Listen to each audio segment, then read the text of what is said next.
Hi, I'm Dr. Cynthia Clark, and today we have our very own Chuck Pisa to chat with you about some very interesting things. So Chuck is our esoteric healer, and I'm going to ask that as our first question, Chuck.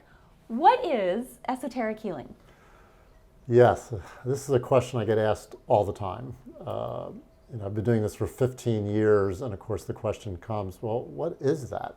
I've never heard of that. So let's break it down. So esoteric really is a word that just means hidden. It means it's not seen. It's not something that's very obvious. So what we're talking about here is healing that is not easily seen.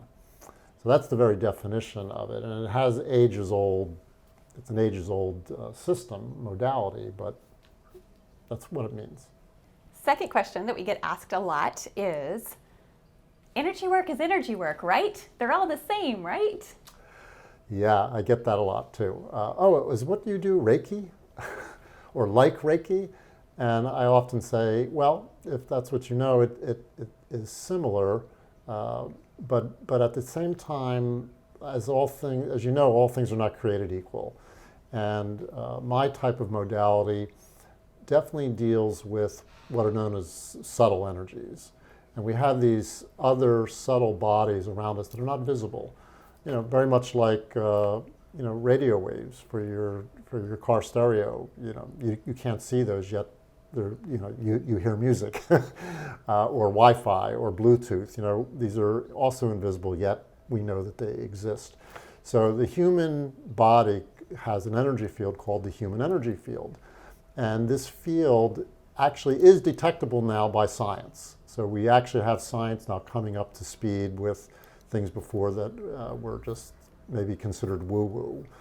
So the human energy field is an actual thing that someone can be trained to feel, to touch. So just like massage therapists are taught how to palpate muscle tissue for knots and irregularities and then to work with those, energy healers, or this particular modality, we're taught how to palpate the energy field of a person to feel for knots, which would be like blockages or congestion, inflammation. So all of those can be detected in the human energy field, and once alleviated, then can assist the body in returning back to normal stasis or what we call health. No matter what the modality is, whether it's energy work or pharmaceutical medicine, it's very important to put safety first. So how do you safely practice energy medicine? How do you make sure that it's safe for the client? That's a great question. So we spend in training a great deal of time learning how to not bring my stuff, my personality, as you would call it, or even the client's personality into the healing session. So we have to figure a way to get beyond this. And how do we do that? Well, this gets into a little bit of a loftier subject, but we actually work in the client's highest energy field, which the client may not even be aware of themselves, but it's what governs their entire life, their life essence, their life force.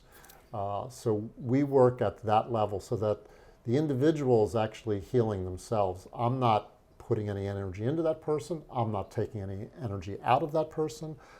Who am I? I don't have the wisdom to know that. But the person's higher self does. So what we learn to do is, this is kind of like energy healing ethics, is to only contact the highest aspect of that person and let that be the governing force that makes any shifts or changes in the person. How do you do it? How does it work? All right, so how does it translate into action? So this subtle energy field I was talking about, these subtle bodies, which are actually three in nature. There's an etheric field, a physical etheric field, there's an emotional field or body, and then there's a mental field or body. So each of these actually are connected. They make their physical connection to the physical body via the endocrine glands. Now the endocrine glands are glands within the body. They're actually ductless because they're designed to immediately respond to certain stimuli and then secrete directly into the circulatory system whatever that action happens to be. And that action are hormones. So every endocrine gland has certain kinds of hormones that are designed to be released. So the actual physical connection is this etheric, invisible, not seen, esoteric energy or field connects to an endocrine gland. So let's say it might be the solar plexus.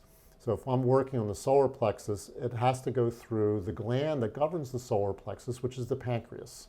So through that gland, then all things are distributed to the physical body. And this goes for whether you're working in the heart, the throat, the head, any of those things. They all have glands, and that is the physical connection in the physical body that we know, and that's the interface to this invisible etheric field. So that's why whenever you do work on me, I tend to feel less stressed and relaxed afterwards, because you're helping my body to adjust its own endocrine system, to adjust those stress hormones, and to downregulate like my cortisol levels so that I'm more in tune. That is 100% correct. Yay, I'm a good student. You are a good student. You know, how we do this also is in terms of, you know, very precise measurements. So I do a measurement before, so pre-assessment, and then a measurement after post-assessment. And I quantify and put in numbers where you started from, and then after I've done the work, or you've done the work actually, you know, I'm just the guy holding the hose. but after that's done, then I measure to see how much effect has taken place. So we actually have numbers that establish a baseline. So this is very scientifically accurate work. It's you know, some people have the sense that energy healing, I mean, this is a branch of energy medicine, which is the broader type of thing, is not sophisticated, or it's not technologically accurate. And there really can't be anything further from the truth about that. These are very specific technical procedures that we do. We follow very technical protocols. You know, my form that I use for people is very, very, very detailed, and has a lot of information and data that is collected for the person. And you know, from session to session, we can very easily track the progress of the individual. And I suppose that that's one of the things that we really have bonded about. As an engineer and a scientist turned healers, then metrics are really important to us. Right. And measuring our efficacy is what helps us stay in integrity. Correct, correct. Because if I can see that either there's not any much progress being made, I have to then go and look at, okay, is this the client not making the progress, or am I using the wrong protocol?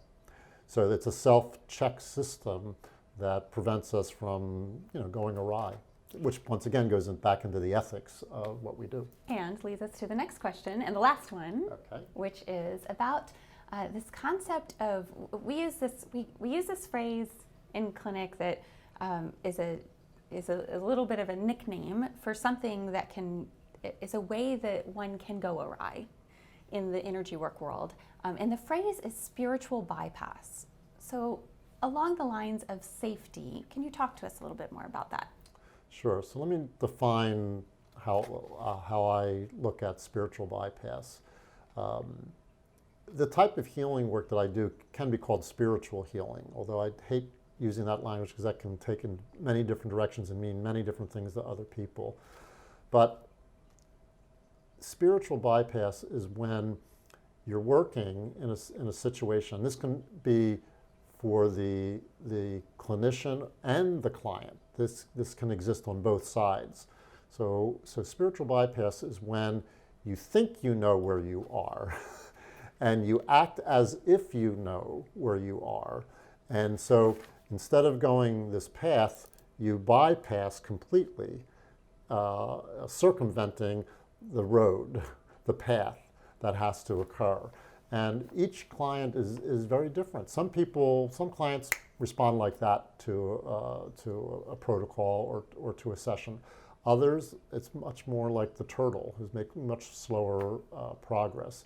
But the practitioner has got to be careful that he or she doesn't enter spiritual bypass thinking that, oh, I've done this. I've helped this person. That's an example of spiritual bypass, and very poor ethics, energy ethics. It's not clean. You know, the person is not affecting the change. No one heals somebody else. The healing comes from within the individual. What we are doing we're assisting. We're practitioners who have learned to be a facilitator. So we're there to partner with you in your healing as a facilitator. So this gets into the meat of what spiritual bypass can be.